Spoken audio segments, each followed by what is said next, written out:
यह चैनल केवल मनोरंजन के लिए है। हम किसी भी तरह के अंधश्रद्धा को बढ़ावा नहीं देते। रोहन एक कॉलेज का छात्र था जो अपने खर्चे निकालने के लिए एक छोटी सी मोमो शॉप में पार्ट टाइम जॉब करता था। वह रोज रात को देर तक काम करता और फिर घर लौट जाता। हेलो फोन के दूसरी तरफ से किसी ने बेहद धीमी और कांपती हुई आवाज में कहा, 4 प्लेट स्टीम मोमोज चाहिए, डिलीवरी पुरानी हवेली में करनी है। रोहन चौंका। पुरानी हवेली? वह जगह तो शहर के बाहरी इलाके में थी और कई सालों से वीरान पड़ी थी। लोगों का कहना था कि वहाँ कुछ अजीब घटनाएं होती हैं। इतनी रात को वहाँ जाना ठीक रहेगा पहले? तो रोहन ने मना करने का सोचा, लेकिन बड़े ऑर्डर पर मिलने वाली टिप का लालच उसे मना नहीं करने दे रहा था। पैसे की भी उसे सख्त जरूरत थी। उसने ऑर्डर स्वीकार कर लिया और मोमोज पैक करके हवेली की ओर निकल पड़ा। रात के लगभग 1 बजे का समय था। हवेली तक जाने का रास्ता सुनसान और डरावना था। सड़क के दोनों ओर ऊंचे ऊंचे पेड़ थे, जिनकी परछाइयां अंधेरे में और भी भयानक लग रही थी। स्ट्रीट लाइट्स भी काम नहीं कर रही थी, जिससे सारा माहौल और रहस्यमय हो गया था। कुछ ही देर में रोहन हवेली के पास पहुंच गया। हवेली बेहद पुरानी और खंडहर जैसी दिख रही थी। उसकी दीवारों पर सीलन थी, खिड़कियां टूटी हुई थी और मुख्य दरवाजे पर जंग लगा हुआ था। सबसे अजीब बात यह थी कि वहां किसी भी तरह की रोशनी नहीं थी। ऐसा लग रहा था जैसे वहां कोई रहता ही ना हो। क्या यहाँ कोई है? वही कोई जवाब नहीं आया। वह थोड़ा हिचक गया, लेकिन फिर भी उसने आगे बढ़कर दरवाजे की घंटी बजा दी। घंटी की आवाज हवेली के भीतर गूंज उठी। कुछ देर तक कोई हलचल नहीं हुई। फिर अचानक हवेली के अंदर एक हल्की सी रोशनी चल उठी। यह देख रोहन को थोड़ा हौसला मिला। उसे लगा कि शायद कोई अंदर है, शायद कोई अंदर है। उसने फिर से दरवाजे पर दस्तक दी। तभी अंदर से किसी के धीमे धीमे कदमों की आहट सुनाई दी। कोई है।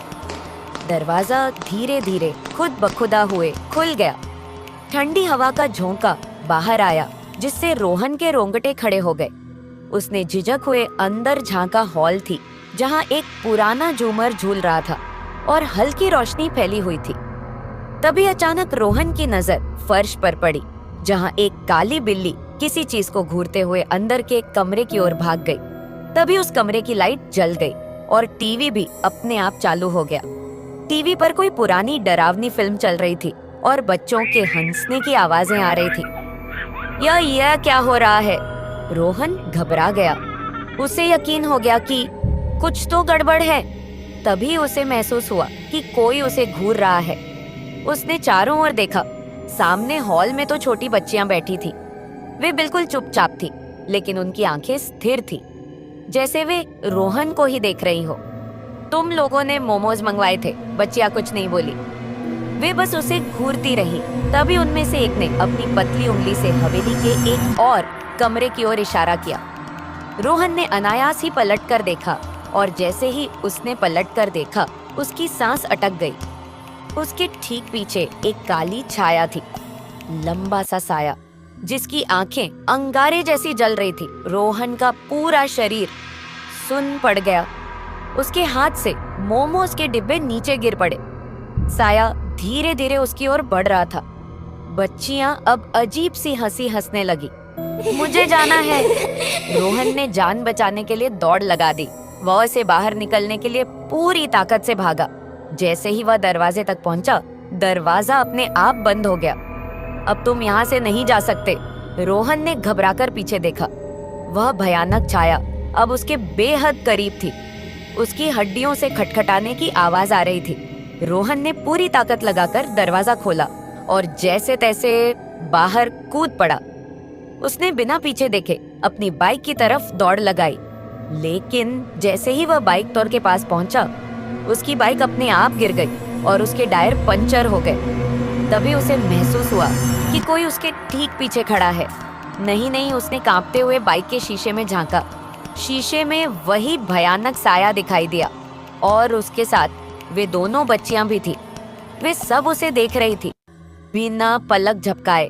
रोहन ने चीखते हुए बाइक को वहीं छोड़ा और जंगल की तरफ दौड़ पड़ा।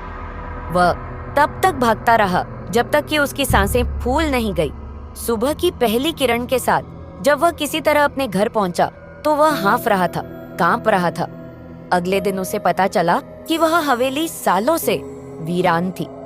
वहां एक औरत अपनी 2 बेटियों के साथ रहती थी, लेकिन 3 साल पहले उनका बेरहमी से कत्ल कर दिया गया था। तभी से वह हवेली वीरान थी और कोई भी वहां जाने की हिम्मत नहीं करता था। तो क्या वह औरत और बच्चियां उस रात के बाद रोहन ने मोमोज डिलीवरी की नौकरी हमेशा के लिए छोड़ दी। लेकिन वह रात उसके सपनों में अब भी आती है।